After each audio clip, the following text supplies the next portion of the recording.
Why you should only work with an advisor that uses a predictable system and is accountable to you. By the end of this video episode, you will understand why successful advisors use a predictable system to help you optimize your assets, minimize taxes, and so forth. But they need to be accountable to you and help you save yourself time, energy, and money, which is an acronym that spells system.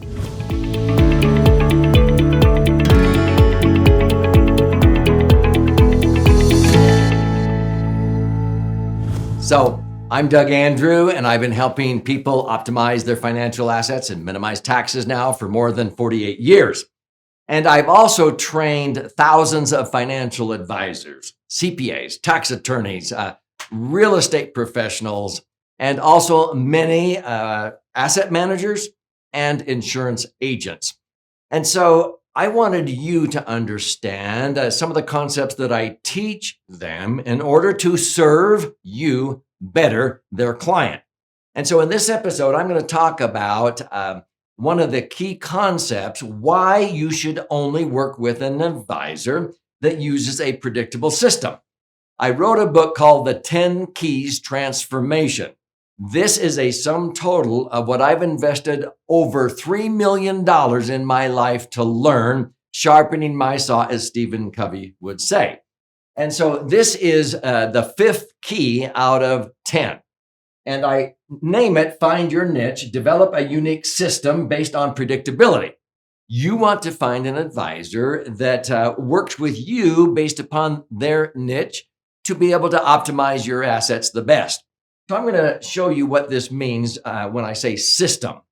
Now, Marshall Thurber is one of my mentors. He was made famous back in the 1970s in the San Francisco Bay Area in California. Why?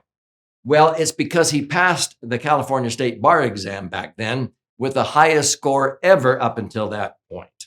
And he never took 1 hour of law school, nor read one law book. He actually had a roommate that went through law school and was studying to pass the bar exam. And Marshall, he has an IQ off the charts, and he just says, let me show you how to pass an exam, okay, predictably. And he helped his roommate in one weekend create 16 mind maps. If you don't know what a mind map is, there's 3 books on Amazon, actually more than that, but 3 really good ones that should teach you what a mind map is. And so he's taught me how to do that whenever I read a book. He helped his roommate create 16 mind maps. And in so doing, he said, now go take the bar exam. He said, in fact, just helping you, I could pass the bar exam. His roommate said, yeah, go try. And Marshall did, and he passed the bar exam with the highest score ever. In fact, he went out and practiced law and won 56 consecutive lawsuits very predictably. And so he learned that from a couple of his mentors. Marshall Thurber's mentors, his 2 favorite were Buckminster Fuller, one of the most abundant-minded scientists on the planet, and Dr. Edwards Deming. Deming is the total quality management engineer that transformed Japan, Asia, to the quality they put out today with automobiles and electronics. Compared to when I was a kid, anything made in Japan was junk or cheap. So he went over there, and that's why Toyota, Honda, and Nissan became the big 3 over GM, Ford, and Chrysler, who ignored Deming's admonition. So Marshall Thurber taught me, because he's one of my mentors, that 94% of all failures are a result of the system or a lack of a system. So I've always used system as an acronym, and for you, it means the same thing. I hope that you want to save yourself time, energy, and money. If you go to a financial advisor, you want that advisor to save yourself time, energy, and money. And I can't believe how many advisors don't understand how to use a predictable system.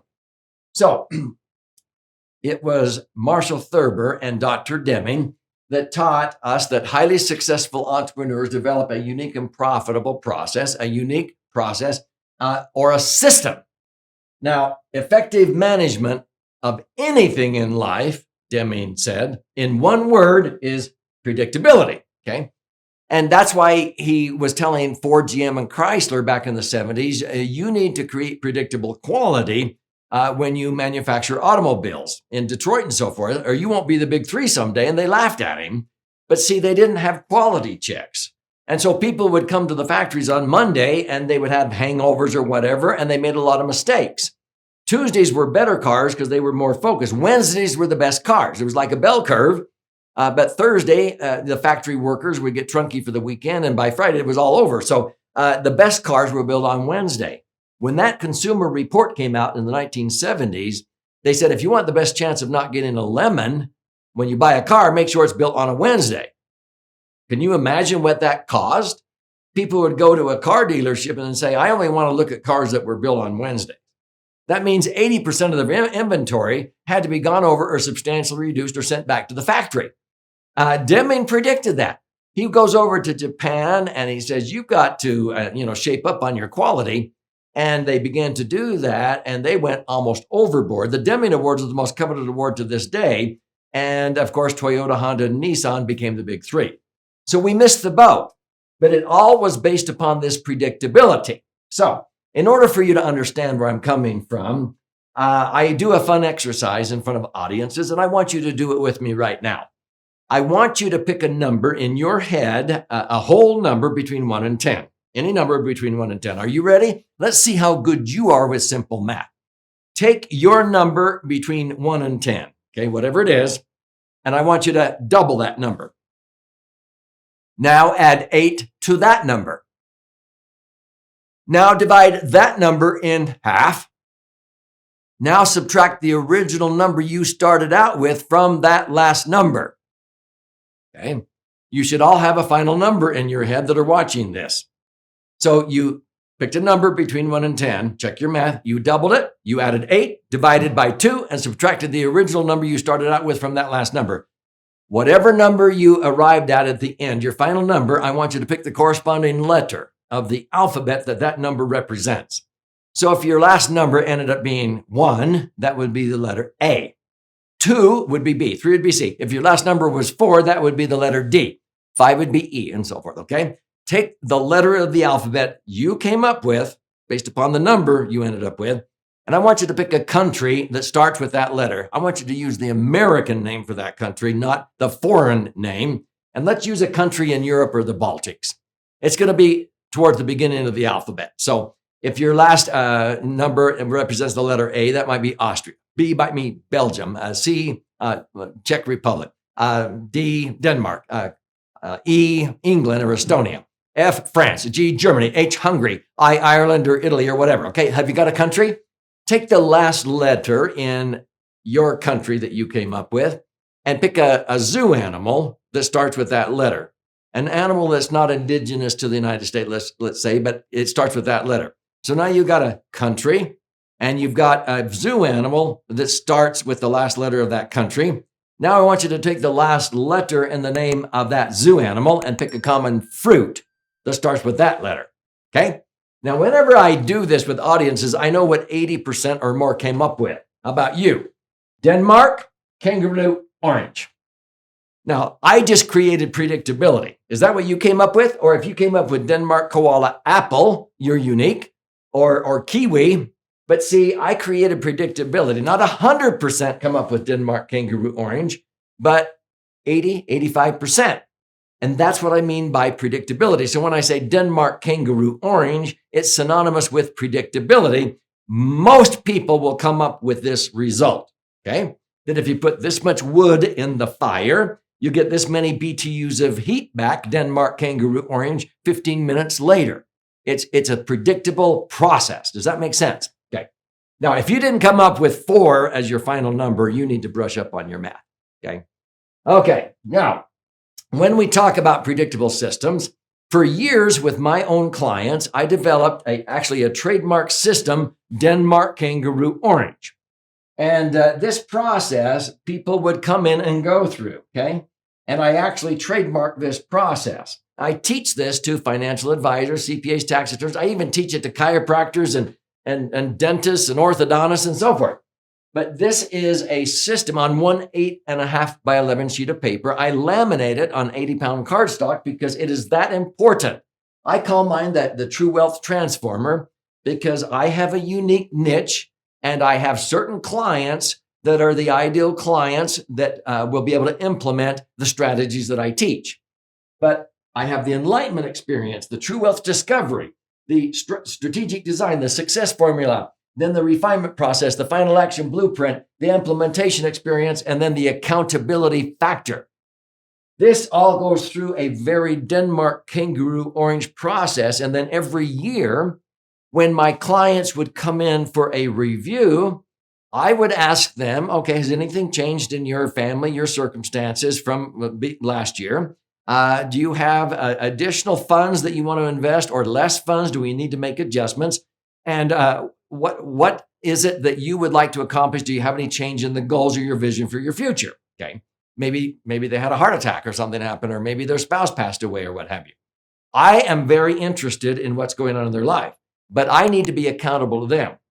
I feel like I need to answer 3 questions, and your advisor should answer these questions for you at least once a year. What have I done to create value for you and your family during the last year? What do I intend to do to create value for you and your family during the next year? And what makes me and my firm unique? And why should you continue to do business with us versus all the other firms out there? I feel like I should answer those 3 questions. I need to be accountable to them, and I expect them to be accountable to me. And this is incredible when we do that. But Dr. Deming also taught this, that when you have a predictable Denmark kangaroo orange process, 85% of the result of this process is determined in the first 15%. Now, what's the first 15% of my process? I call it the enlightenment experience. It's understanding, it's getting it. This is why with my clientele, most of my clients would invest 15 hours at the least, usually 25 to 60 hours in educational seminars, in reading books, in watching videos before I would take them through this process. They would get it. I didn't want them to take my word for it. I wanted them to understand it. I didn't want people to come and say, you just go make the decisions for me. No, I will teach you. You will make the choices of the indices and so forth, because I wanted them to take ownership of their future. And I wanted them to have skin in the game, so to speak. Otherwise, they were not my ideal client. So that's why when Deming said 85% of the result is determined in the first 15% of the process, yes, when I have people who understand, they get it, then it's very predictable, Denmark kangaroo orange. They will achieve the financial independence that I showed them in the second appointment, which was where I found out, okay, where are you at and where are you wanting to go? And then I'm going to show you how to get there, and we will get there together. That's based upon this concept.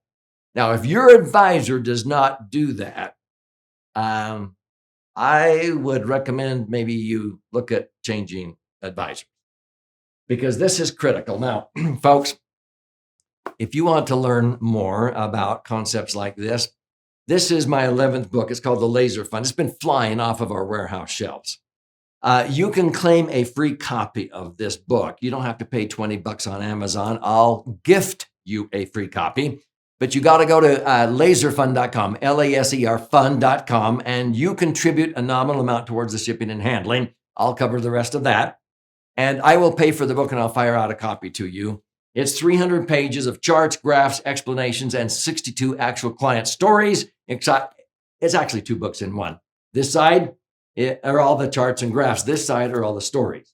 So whether you're right brain or left brain, it doesn't make a difference. This book is for everybody. And when you begin to understand the opportunities and you read through here the type of advisor you want to meet with, you'll know the questions to ask. And that's my purpose. I want you to have a brighter future by knowing how to select the right advisor.